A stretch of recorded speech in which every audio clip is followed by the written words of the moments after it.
Yasmin Napper dan Erick Thohir berbagi kisah sukses di panggung dunia.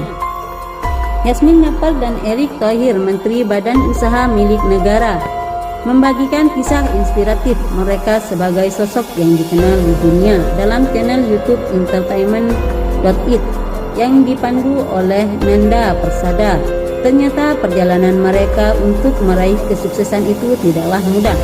Yasmin Napper bahkan sempat diremehkan hanya karena ditunjuk sebagai co-host di red carpet. Namun kejadian itu yang membuatnya justru semakin terpacu untuk menginspirasi banyak orang.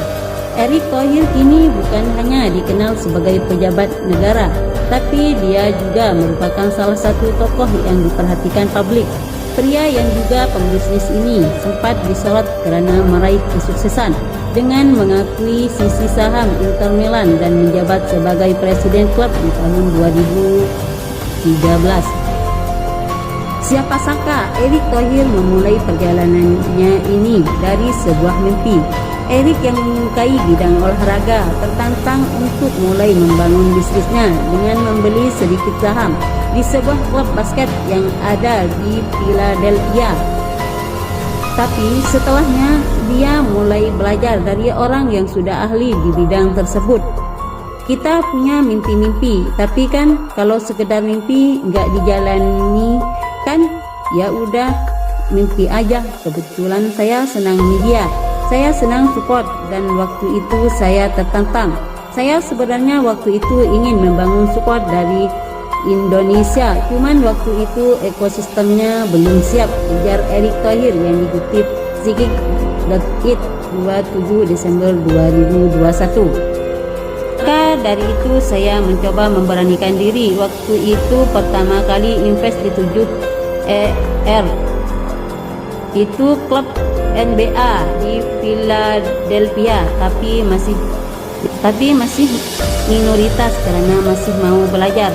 Di situ saya coba datang ke kayak seminar-seminar. Owner klub ada di situ. Terus saya dengerin mereka sharing, lalu saya memberanikan diri, sambung. Dari uang yang sudah didapat dari klub sebelumnya, Erick Thohir kemudian mencoba untuk membeli saham di DC United dan menjadi mayoritas. Saham Erick yang awalnya hanya 11% pun langsung berubah menjadi 73%. Sejak saat itu dia semakin menyukai bidang tersebut dan akhirnya menanam saham di Inter Milan karena ngelihat memang ekosistemnya belum siap. Nah, itu yang kita lakukan karena mimpi, tapi tentu ada perhitungan bisnis. Memang akhirnya olahraganya yang besar mulai dari sana. Jadi ya, you have to challenge yourself juga. Kalau you have a dream, gitu, nggak hanya mimpi-mimpi aja, tegas Erick Thohir. Yasmin Napper pun sudah tidak perlu diragukan lagi popularitasnya.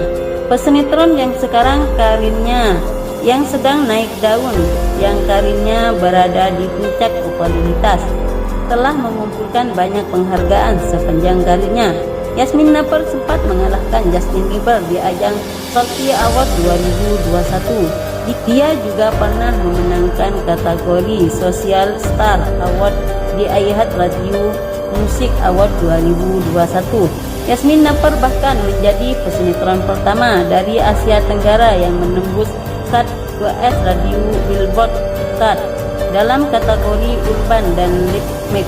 Di balik kesuksesannya itu, Yasmin Napper mengatakan hal yang paling sulit untuk dilaluinya adalah tanggapan dari publik. Wanita yang berambut cantik ini menyadari betul posisinya sebagai public figure yang tidak lepas dari sorotan dan akan terus diperhatikan. Namun hal itu juga yang menjadi kesulitan baginya karena masih banyak orang yang meremehkannya jika tidak sesuai perkiraan. Kalau orang lain mungkin prosesnya nggak kelihatan, sementara kalau kita pada saat belum jadi apa-apa atau mungkin masih sebagian kecil dari ekosistem yang besar, itu sebenarnya susah karena dari banyak orang yang mendukung, tapi lebih banyak yang underestimate atau nunggu salahnya, ungkap Yasmin Napper. itu the hard disk pada saat lagi proses itu, dimana kita harus bangral to apa yang kita mimpikan, goal kita bangral to that. Tapi di satu sisi namanya manusia ya, kadang-kadang kita kepengen divalidasi sama orang kan.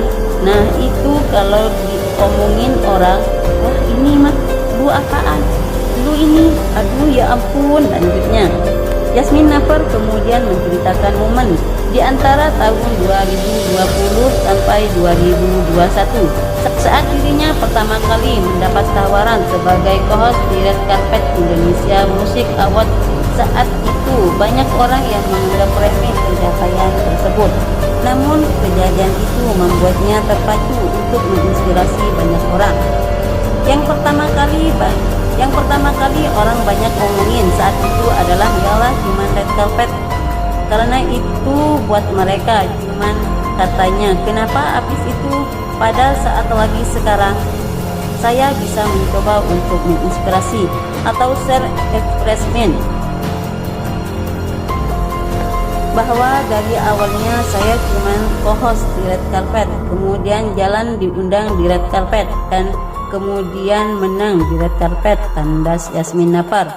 Dalam sebuah kesempatan itu, Yasmin Napar dan Erick Thohir serta Nanda Persada terlihat berjoget TikTok dengan diiringi lagu muda Leo Leo. Yasmin Napar pun sempat membagikan cuplikan keseruan mereka di Instagramnya.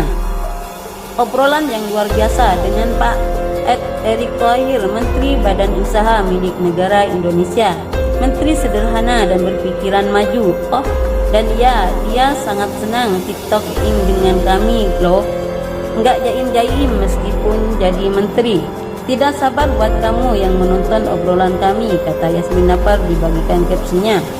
Sejumlah artis seperti Raffi Ahmad dan Melly Goeslaw pun ikut memberikan komentar di unggahan tersebut. Melly menyebut Yasmin Napar dan Erick Thohir adalah sosok yang diidolakannya.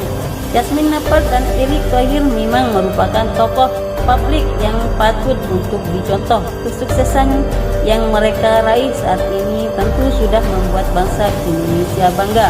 Sukses selalu Yasmin Napar dan Erick Thohir.